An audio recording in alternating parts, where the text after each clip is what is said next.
Hello and welcome. Today, we are going to have a conversation, I think an illuminating conversation with a unique researcher by the name of Mr. David Bedein. Welcome, David Bedein. Thank you very much.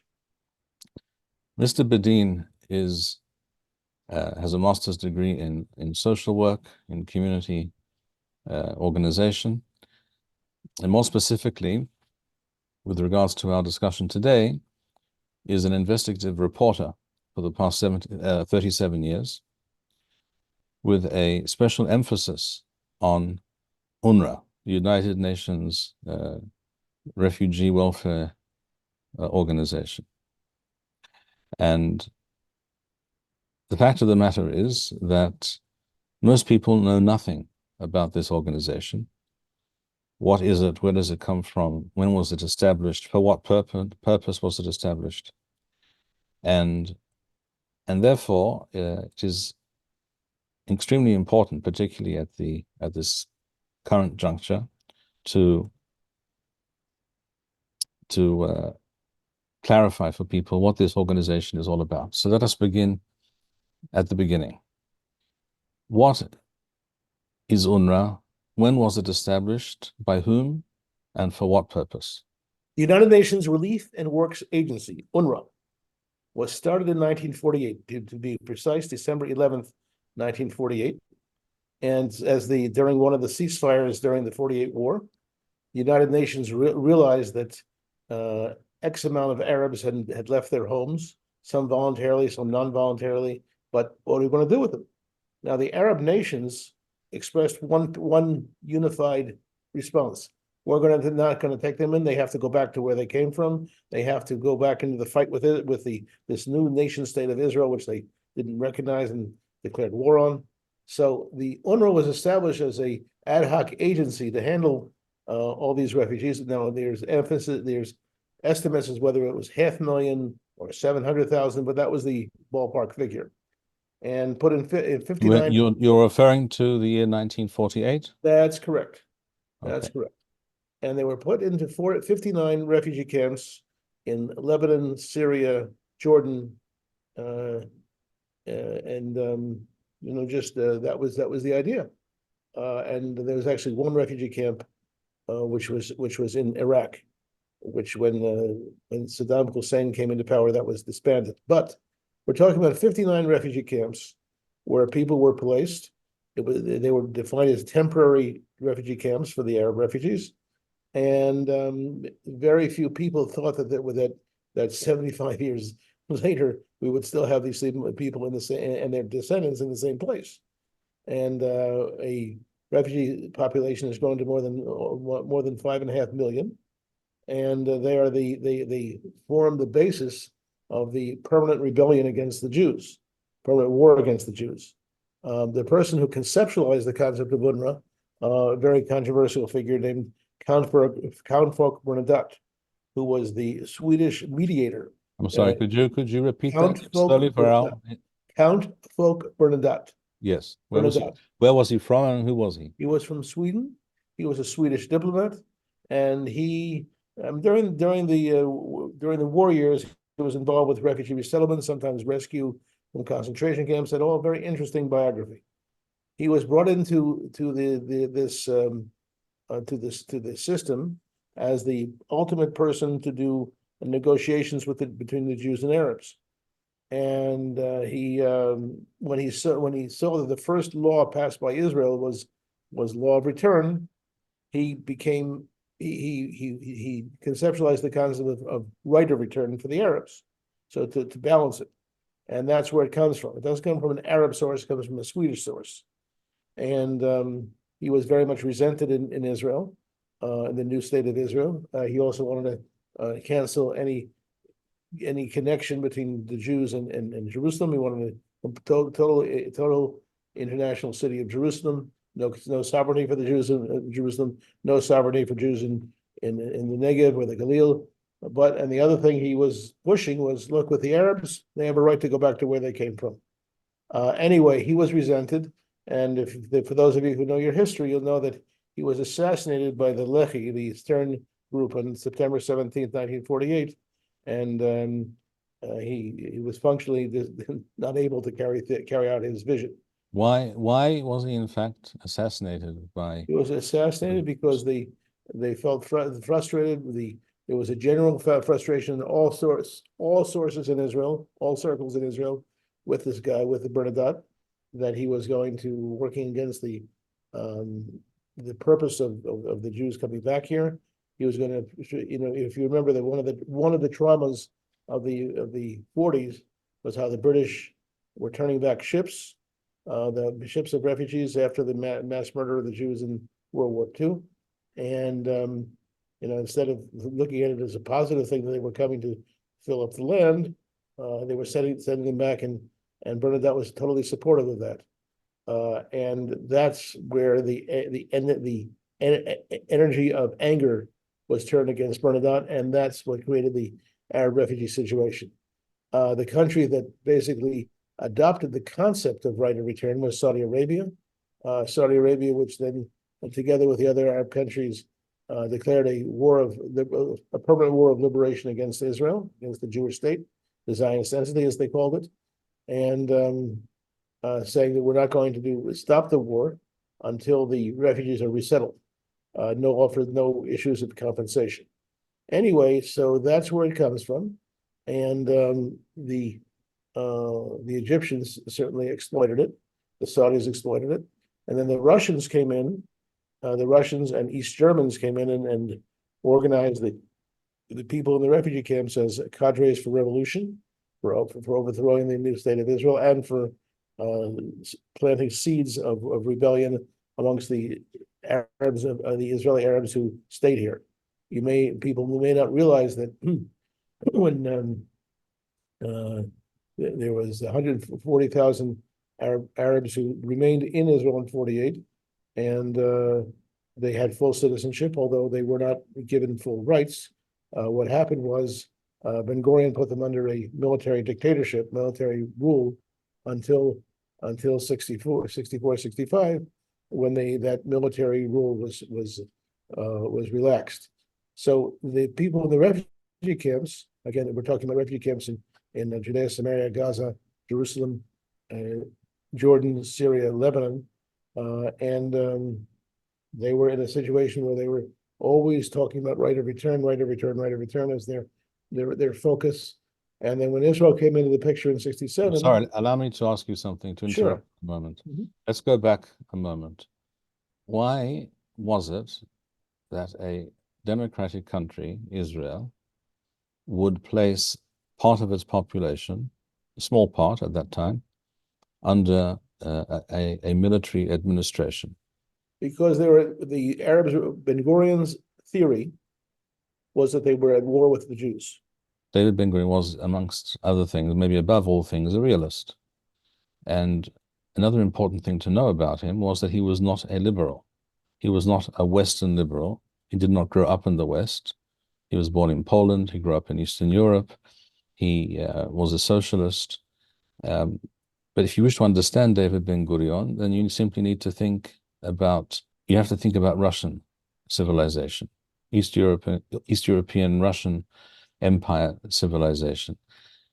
He did not suffer from any of these delusions about all peoples and all nations and all cultures being the same, being identical, and all wishing for the same things.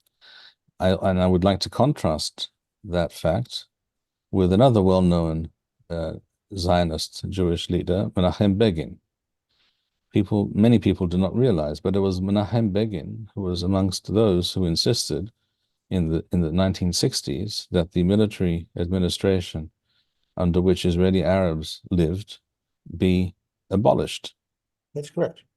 And just to remind people who may have forgotten, Menachem Begin was the head of the Likud, what became the Likud party. At that time was called the Heruth party, became the Likud party. In other words, the supposed right-wing party was the one that insisted that the military administration of the Arab populace it was at his insistence, amongst others, he wasn't alone, Menachem Begin, that this be abolished. And that is because Menachem Begin was a Western liberal. He also was born in that same part of the world as Ben Gurion, but his orientation was Western liberalism, as it was of his mentor, Ze'ev Vladimir Jabotinsky. That's correct. All right, so let me ask you the following. Onra, in other words, was established for the purpose of looking after, taking care of, and resettling Not these only Arabs. resettling, also inciting, which is very important. But that surely incitement was not an official Well, part of its job description. You'd be surprised, because as I've had the opportunity to review the documents connected with the founding of Onra, and I discovered an amazing speech made by Abba Ibn in 1958 on the 10th anniversary of Israel. Abba Ibn was the foreign minister of Israel at that time. That's correct. And then Israel's first ambassador to the United Nations, he called it a permanent dagger in the heart of Israel. And this was Abba Ibn, the foreign minister of Israel in 1958. Right. And he has a book which we have here in my little library at the office here, which he describes it very clearly. And the war on the Jews, as described in the early documents, but early documents, but also one of the things that shocked Israel. I came here in 1970, and there was still shockwaves from the discovery of the Onra curriculum being used, which basically were instruction manuals on how to kill the Jews and how to take back all of Palestine. And that's one of the motivating factors in my life, because I saw how people just didn't care. Too many people in Israel, okay, that's the way they express themselves. No, I'm sorry, that's not acceptable. For people to speak in genocidal terms in their school books seemed to be wrong. And there was a general in Israel. There was a general understanding how damaging that was. In 19. I'm sorry, did you say there was a lack of understanding? No, there was a general understanding that this was problematic, to say the least. It was also part of the trauma of the 6-Day War. That in terms of who we're facing, we're not just facing an entity that we've just taken down. We're facing an entity that wanted to throw us in the sea, literally, and with the support of a United Nations agency. Now, at the time, I met with I'm from the city of Philadelphia, and I met a Philadelphia Quaker, someone from the American Friends Service Committee, who was basically helping the Arab refugees. And his name was Frank Hunt. He came to my house for Shabbat dinner. And we had different people at the Shabbos table. He talked about what it was like to work with refugees.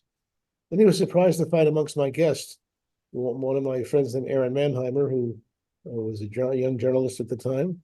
And he says, well, I was also born in a refugee camp in Germany. And he hadn't conceptualized the fact that there were Jews in refugee camps. I'll never forget the look on his face when he understood that Jews were also in refugee camps under very different circumstances. Now, he also tried to assure me at the time, and I stayed in touch with Frank Hunt and his wife, that they did everything possible to temper the feelings of the people in the Arab refugees so they would not take war in their own hands, although that is where the PLO and all the other Arab terror groups were based on. It was not only the right of return, but the right of return by force of arms. That's something I discovered really young here in Israel. 1972, the attack on in the Israel Olympics, everyone will remember that. It was conducted by people who were from the refugee camps, Arab refugee camps.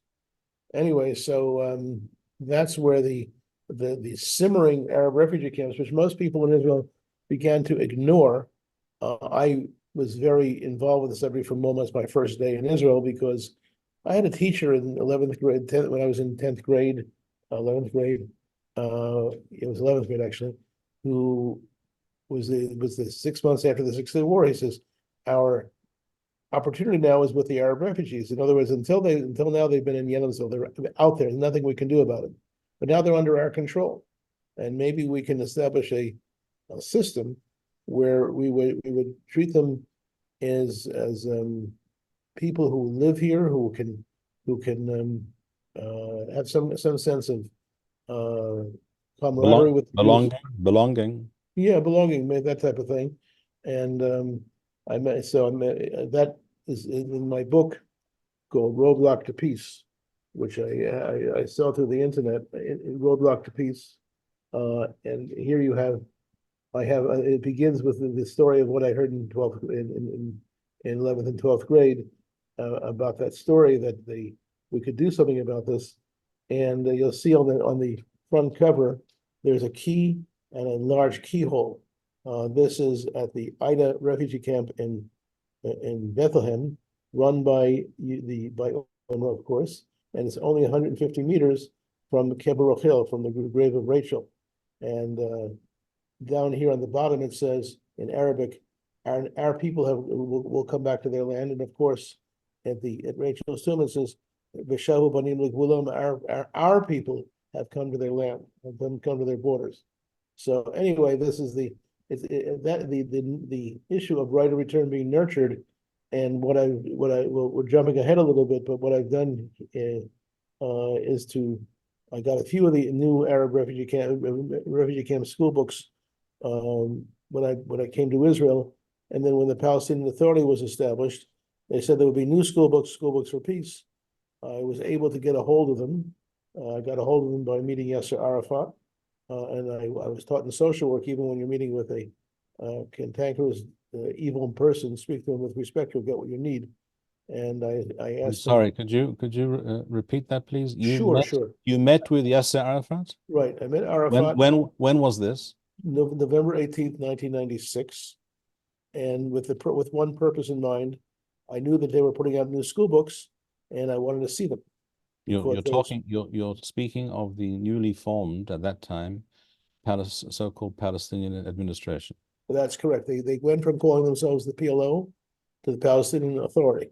I'm sorry, Palestinian. And I was able to, it's okay, I was able to go see him because there was a rabbi named Rabbi Menachem Fruman who was involved with the Jewish-Arab dialogue. And I had already been involved with revealing what Arafat is saying in Arabic and making headlines out of it. I simply had a TV crew follow him around and filmed him. And that's making a shortened long story. But the point is that when they came out with the new school books, which their propaganda people said they would be for peace, I assumed they were lying, but I couldn't just say they're lying. So I asked Arafat for access to the books, and he was very pleased to. I said, I understand you're going to have new school books for peace, and he said, yes. And I asked him, can we look at them? He said, absolutely. So it was Rabbi Menachem Fruman, whom I myself met on one or two occasions. I will add parenthetically that we agreed about absolutely nothing, but I did know him. It was Rabbi Menachem Fruman who facilitated that meeting with Yasser Arafat. That's good. He thought it would be a good idea because for me to have credibility both in social work and in journalism, I'm critiquing this guy in terms of what he's saying in Arabic, and I had quite a confrontation with him at the Nobel Peace Prize ceremony, where I asked, "Are you qualified to get this prize, Mr. Arafat? Are you going to?" I asked him, by the way, "Are you going to crush Hamas like Rabbi and Peres said you would?" He said, "No, they are my brothers." So I made a little headline there. But the point is that Rabbi Fruman convinced me to be serious about it. I would have to go and meet him as a social worker and as a journalist. And he got the school books. And we engaged the services of several professionals who knew Arabic fluently. We now have access to all 1,000 school books. We were offered, by the way, by the Reform Movement, a good $10,000 if we could just show a one page or one sentence for peace. Well, it wasn't a winning proposition for me. My point of view is for money, because there was not one page for peace. But Arafat's people, they continue to provide us with the school books, and we also film their schools on a regular basis. And we have a message, which is that they are in a full scale war with the Jews. We've been self-censored by the Israeli media, but not only by the I'm Israeli sorry, media. before you continue with the Sure, Israeli sure. media, is there anything else you can tell us about your conversation, your meeting with Yasser Arafat? Well, it was a very important meeting because How long was the meeting? well, I was a few of us were there. A few of my neighbors from Efrat were there. First of all, I brought with me the guy who I said was my driver, was actually one of the leading experts on body language in the world, in the world of intelligence. So I brought him with me to size him up, and a very pleasant conversation with me and a few. Let me guess what you're about to tell me. And of course, I'm already extremely shocked. You're about to tell me, I perceive, I divine, that this expert on body language told you that he was lying. No, he said something else much better. Oh, okay. What he said was that he said in his terms, he says, if I didn't know who he was, I would say he was incapable of violence by his body language, which is amazing. I mean, we have insights into Yishmael. Incidentally, that day I did a little research in a gematria book. Yasser Arafat is Yishmael ben Abraham in the gematria, which is just amazing. I saw in just a few minutes with Arafat how he was able to charm the world. I pictured him with Dennis Ross or anybody else. Oh, and how they would trust him because, he just came off so well. But at the same time, of course, as you hinted, you didn't hint it, you said it directly, of course, it's a great lie. And as a matter of fact, one of Arafat's aides said to me once, oh, it's not that he doesn't keep agreements, he just never reads them. But this was a great moment because I was able to see he delivered. He got me access to the school books, which I have to this day. I have Dr. Arnon Gross and a few other people who go through the school books on a regular basis. And we provide objective reports. We've been through 1,000 books, and that's just all the Palestinian Authority school books. And we have credibility. And now the connection to Onra is that Onra, when the new Palestinian Authority school books came out, started using those PA books. Now, why are people confused? I'm going to ask you. I'm going to anticipate a question you would ask me in this discussion. Why don't people know this? Well, there's a gentleman. I'm starting to say that advisedly, named Shimon Peres, who was the person who conceptualized the Oslo process, who actually said one more inveterate and very skillful liar. Absolutely. I mean, he was unbelievable how skillful.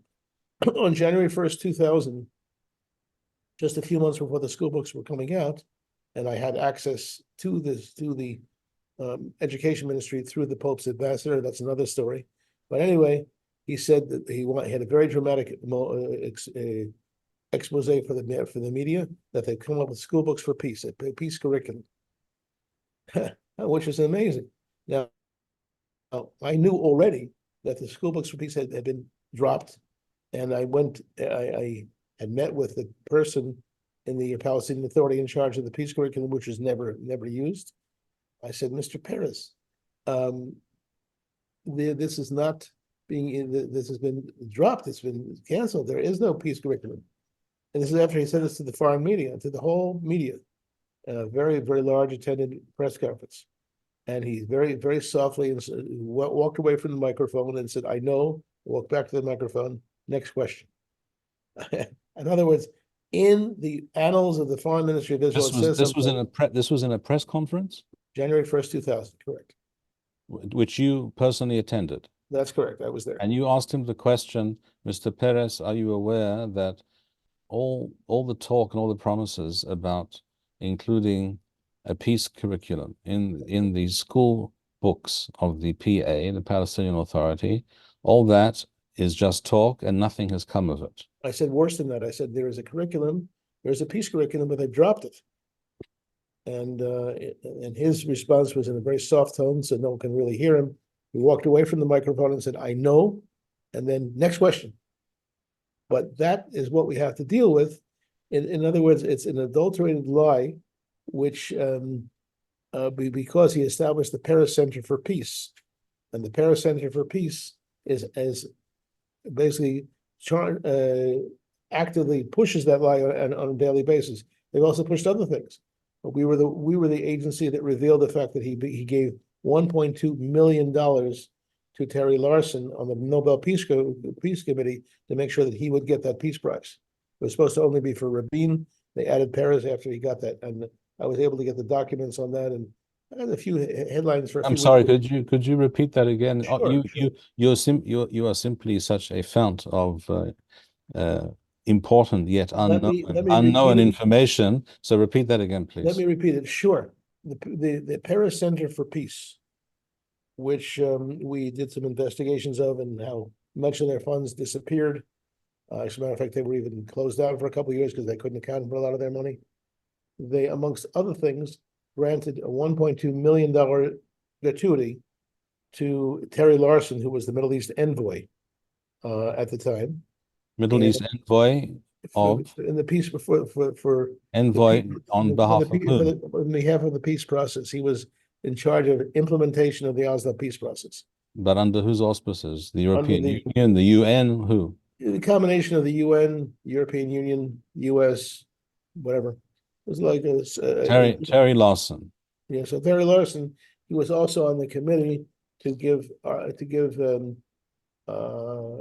decide who should receive the Nobel Peace Prize. Right, and it was originally supposed to be just Peres and Rabin and Arafat, but he made sure that